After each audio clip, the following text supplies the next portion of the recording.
तो कहीं हमको शैव उपासना में मांस भक्षण का कहीं भी आदेश नहीं हुआ, कहीं भी किसी शास्त्र में आदेश नहीं है।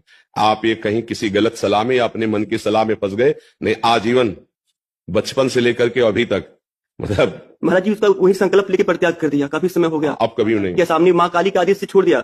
अब कभी माँ काली के आदेश से हमने ऐसा किया, इससे अनुभव हुआ परेशानियों से। माँ ने बोला 4 लाख का ऐसा अनुभव हुआ कि 4 लाख राम नाम का जाप करो। हमको बस इतना केवल कहना है कि हमारी वो माँ ही नहीं हो सकती जो हमारे भाइयों की हत्या पसंद करती है। अगर वो हमारी जगदम्बा है तो हमारा ही भाई वो है, और अगर बकरा की बलि लेकर अम्मा प्रसन्न होती तो मुझे लगता है वो अम्मा नहीं है। ऐसा माँ का स्वभाव नहीं है।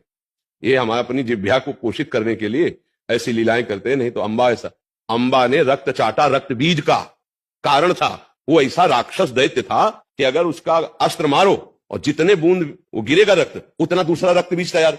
तो अम्बा ने ये किया है अपने बेटों की रक्षा के लिए। ये जो निरीह जीव है, तुम्हारे एक चुटकी से ऐसे काटे तो आ करोगे। आराधना का स्वरूप होता है परिहित सरिष।